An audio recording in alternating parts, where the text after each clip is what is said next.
తాకట్లో ఉన్న మీ బంగారాన్ని విడిపించి ఆ రోజు ఆన్లైన్ రేటుకి కొంటాం. Sharma gold company. నమస్కారం, వెల్కమ్ టు సుమన్ టీవీ. నేను గీతాంజలి.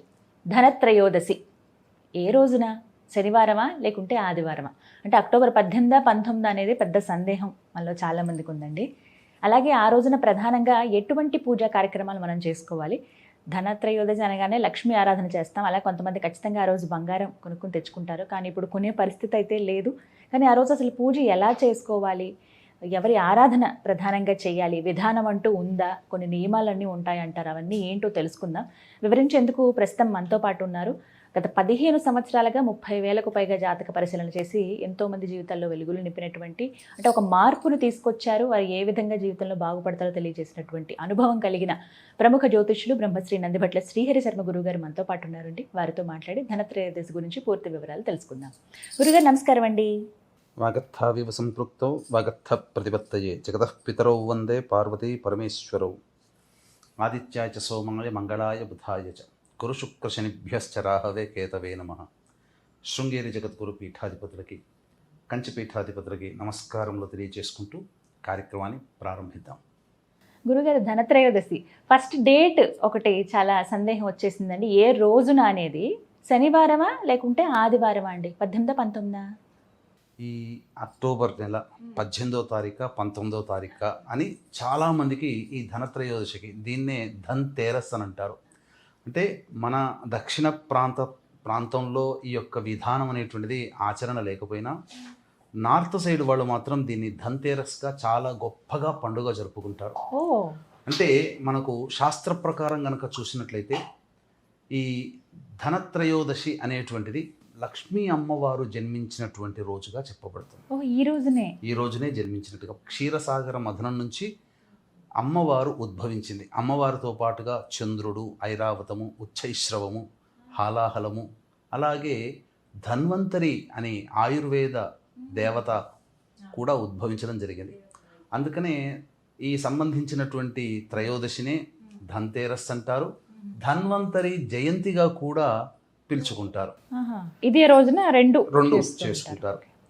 అయితే ఈసారి మన అదృష్టం కొద్దీ శని త్రయోదశి కూడా కలిసి వచ్చింది. అంటే శనివారమే అంటారా? శనివారం. అయితే ఎందుకు శనివారము? సూర్యోదయానికి ద్వాదశి ఉంది, మధ్యాహ్నం తర్వాత నుంచి కదా త్రయోదశి వస్తుంది. మరి త్రయోదశి ఎలా మనము ఈ 18 తారీఖున అని అంటాము ధన్తేరస్ అని అంటే, ఇక్కడ మనకు పంచాంగంలో కనిపించేటువంటి సంబంధించినటువంటి పరిశీలనలో మనకు డైరెక్ట్గా కనబడుతుంది ద్వాదశి శనివారం నాడని. కానీ ఇక్కడ మనం చర్చించుకోవాల్సినటువంటిది ఏంటంటే, శాస్త్రాంతర్గతంగా మనం చర్చించుకోవాలనుకున్నప్పుడు దీపావళి అనే పదం గురించి మనం మొదలు తెలుసుకోవాలి.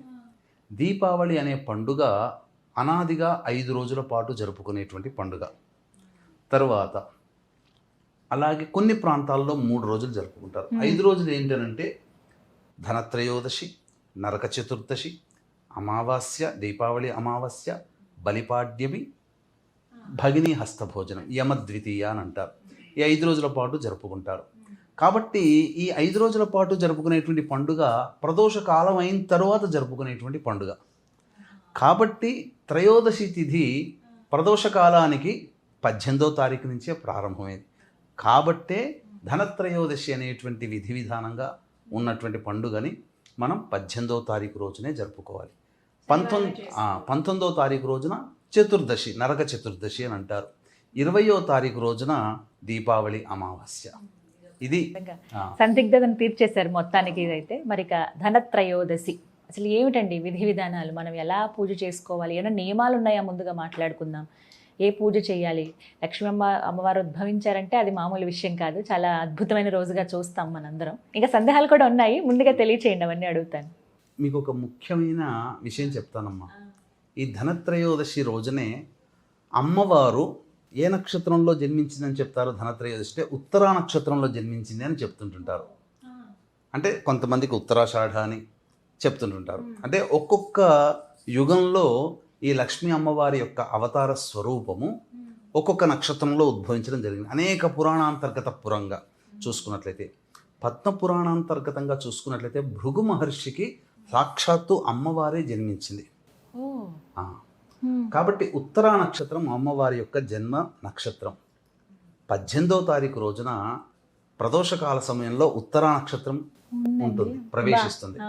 మంచి ముహూర్తం. 18వ తారీఖు అంటే ధనత్రయోదశి ఏ దేవత మీద ఏర్పాటు చేయబడింది? లక్ష్మీ అమ్మవారి పేరు మీద.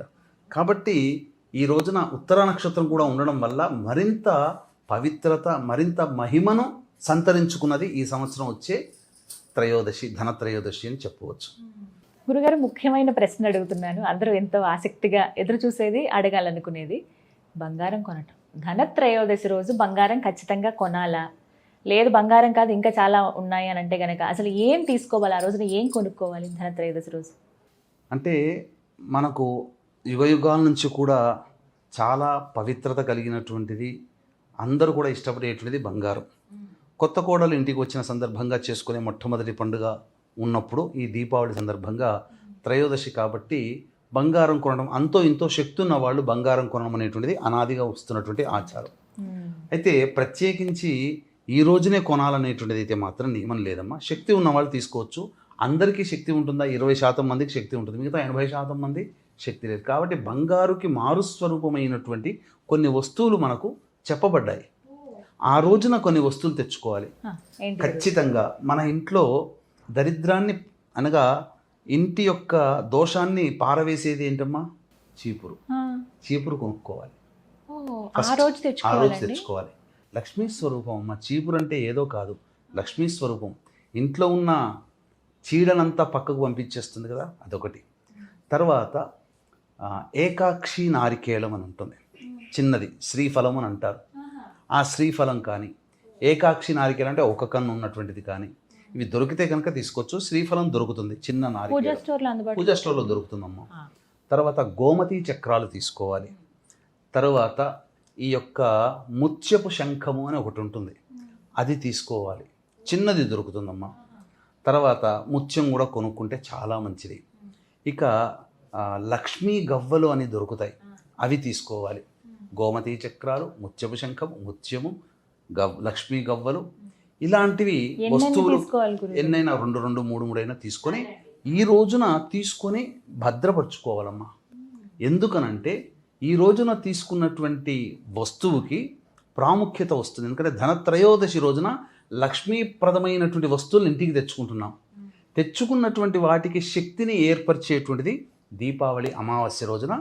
మనం మరొక వీడియోలో చెప్పుకుందాం ఏ సమయంలో చెయ్యాలి, విశేషం ఏంటి అని. ఈ వస్తువులన్నీ తెచ్చుకున్న తర్వాత అవి ఇంట్లో భద్రపరచుకోవాలి, పూజా మందిరంలో భద్రపరుచుకొని మనం దీపావళి రోజున పూజ చేసుకోవాలమ్మా. ఇవి ఈ యొక్క సంబంధించినటువంటి ధనత్రయోదశి సందర్భంగా ఖచ్చితంగా కొనవలసినవి ఇవి.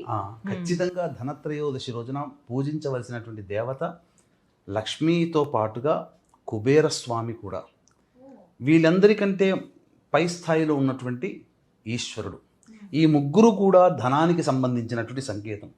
ఈ సృష్టి మొత్తంలో కూడా లక్ష్మీ కుబేరులకి ధనాన్ని అందించినటువంటి వాడు. ఒక చేతిలో మీరు చూసినట్లయితే స్వర్ణాకర్షణ భైరవ చిత్రపటం కనుక చూస్తే ఈశ్వరుడు 2 చేతులు గుండగా ఈ ధన ప్రవాహాన్ని ప్రసరింపజేస్తుంటే ఒక దోసిడితో, ఒకవైపున దోసిడితో లక్ష్మీ అమ్మవారు, ఇంకొక వైపున కుబేరుడు ఇలా పట్టుకొని నిల్చుంటారు. అంటే దీని అర్థం ఆ లక్ష్మీ కుబేరులకి కూడా సంపదనిచ్చేవాడు, మనకు సంపదనిచ్చేవాడు లక్ష్మీ కుబేరుడు. కానీ ఆ లక్ష్మీ కుబేరులకే సంపదని అందించేటువంటి వ్యక్తి పరమేశ్వరుడు. కాబట్టి ఈ ముగ్గురు దేవతల్ని ఈ ధనత్రయోదశి సందర్భంగా ఖచ్చితంగా ఆరాధన చేయాలి. ఇది ముఖ్యంగా మనకు ప్రదోషకాల సమయం శనివారం కూడా కలిసి వచ్చిందమ్మా. కాబట్టి చాలామంది శని బాధలతో బాధపడేటువంటి వాళ్ళు, ఏలినాడు శని, అష్టమ శని, అర్ధాష్టమ శని, కంటక శని, యోగ శని, దాంపత్య శని, ఇటువంటి రకాల సమస్యలతో బాధపడుతున్నటువంటి వాళ్ళు ముఖ్యంగా ఈ యొక్క సంబంధించినటువంటి ధనత్రయోదశి రోజున ప్రదోషకాల సమయంలో అనగా సూర్యోదయం నుంచి సూర్యాస్తమయం వరకు ఉపవాస నియమాన్ని పాటించి శనిదోష నివారణ పూజలు కనుక చేసుకుంటే ఖచ్చితంగా వాళ్ళకి ఈశ్వరానుగ్రహం కలుగుతుంది.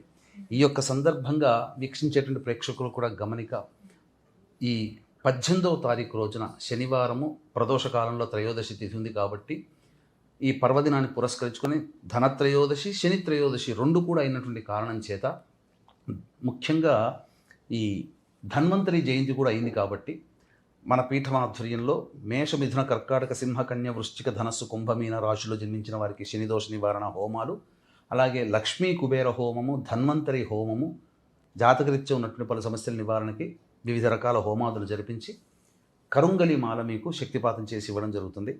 శనిత్రయోదశి అంటే శనికి సంబంధించిన చెట్టే జమ్మి చెట్టు. ఆ జమ్మి చెట్టు నుంచే కరుంగలి మాల వస్తుంది. అత్యంత మహిమాన్వితమైనటువంటి రోజున మీకు శక్తిపాతం చేసి ఇవ్వడం జరుగుతుంది. అవకాశం ఉన్న వాళ్ళు కార్యక్రమ తదనంతరం కాంటాక్ట్ చేసి పూర్తి వివరాలు తెలుసుకోవచ్చు. ఇక మనం ఈ యొక్క త్రయోదశి తిథి రోజున ఈశ్వరానుగ్రహాన్ని పొందే ప్రయత్నం చేయాలి. సకల బాధలు కర్మదోషాలు తొలగిపోవాలనుకున్నప్పుడు ప్రదోషకాల సమయంలో శనివారం రోజున 18వ తారీఖమ్మ, ఆ రోజున పరమేశ్వరునికి బయట అనేక దేవాలయాల్లో బయట కూడా ఒక శివలింగాన్ని ఏర్పాటు చేస్తున్నారు. ఆ యొక్క శివలింగానికి నల్ల నువ్వుల నూనెతో కనుక అభిషేకము చేసి శంకు పుష్పాలతో అపరాజిత పుష్పాలతో ఈశ్వరుని అర్చించినటువంటి వాళ్ళకి అపజయం అంటూ ఉండదు. వాళ్ళ తలపెట్టినటువంటి సంకల్పం కార్తీక మాసం అయ్యే లోపల నెరవేరుతుందని చెప్పవచ్చమ్మా. కాబట్టి అంతటి దివ్యమైనటువంటి ధనత్రయోదశి రోజున దీపావళి పండుగలో జరుపుకునే మొట్టమొదటి రోజు కాబట్టి దీపదానము అనేటువంటిది ఈ 5 రోజుల పాటు చేయాలి. దీపదానం ఎలా చేయాలండి? దీపదానం అంటే దీపదానం ఉన్నప్పుడు ఈ యొక్క ధనత్రయోదశి సందర్భంగా 4 దీపాలని బ్రాహ్మణులకి 4 దిక్కుల్లో ఒత్తులు వేసి 4 విధాలుగా వెలిగించి 4 బ్రాహ్మణులకి దానం చేయవచ్చునమ్మా. లేదా ఇత్తడి దీపము, వెండి దీపము, శక్తి ఉంటే ఇత్తడి దీపము, ఇవి దానం చేయవచ్చు. ఈ చేసినందువల్ల ప్రధానంగా ఈ 5 రోజుల పాటు దీపదానం ఎవరైతే చేస్తారో వాళ్ళకి నరక ప్రాప్తి అనేటువంటిది ఉండదు. గత జన్మ కర్మదోషాలు తొలగిపోతాయి, ధనవంతులు అవుతారు, ముఖ్యంగా అనారోగ్యం నుంచి బయటపడతారు.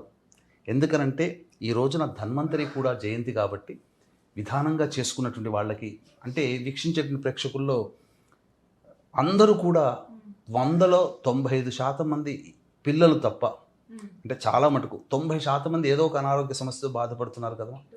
ఈ ధనత్రయోదశి రోజున మీరు వాడేటువంటి యొక్క మందులకి చక్కగా ఆ సంబంధించినటువంటి ముందర పెట్టుకొని చిత్రపటం దేవుడి దగ్గర పెట్టి ఆ ధన్వంతరి ధ్యాన శ్లోకము లేదా ధన్వంతరి మూలమంత్రం కనుక, లేదా ఓం ధన్వంతరి అయి నమః అనే యొక్క నామాన్ని జపిస్తూ 1008 సార్లు కనుక జపం చేస్తే ఆ మందులకి, ఎందుకనంటే వైద్య రంగానికి మూలం ధన్వంతరి కాబట్టి ఆ యొక్క మందు చాలా ఉపయోగపడుతుందమ్మా.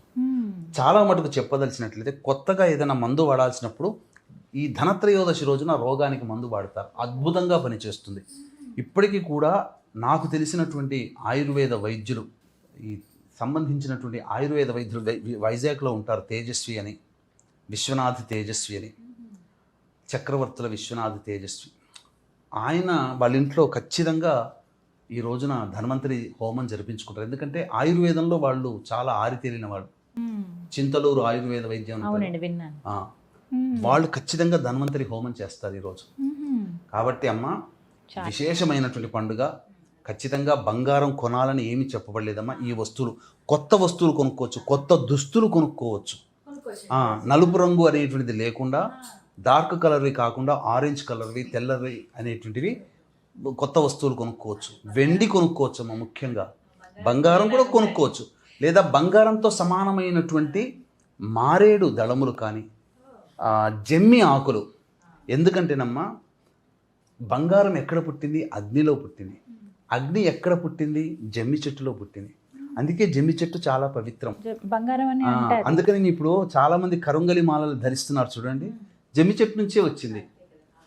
మరి అందుకనే నరదృష్టి, నరఘోష అన్ని అత్యంత మహిమాన్వితమైనటువంటిది కాబట్టే ఆ జమ్మి ఆకుల్ని తెచ్చుకొని పెట్టుకున్నా చాలా విశేషం అమ్మా ఈ త్రయోదశి తిథి రోజున, 18వ తారీఖు రోజున.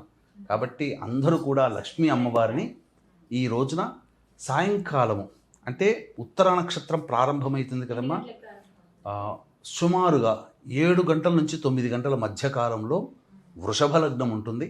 ఆ సమయంలో గనక లక్ష్మీ అమ్మవారి పూజ చేసుకున్న, ఈశ్వరునికి ప్రదోషకాల సమయంలో అభిషేకము పూజ చేసుకున్న, లక్ష్మీ అర్చన చేసుకున్న, లేదా ఈ ధనత్రయోదశి రోజున ఆదిశంకరాచార్య విరచితమైనటువంటి కనకధారా స్తోత్రాన్ని కంటిన్యూస్గా ఆ 2 గంటల పాటు ఇంట్లో పారాయణం చేయండి.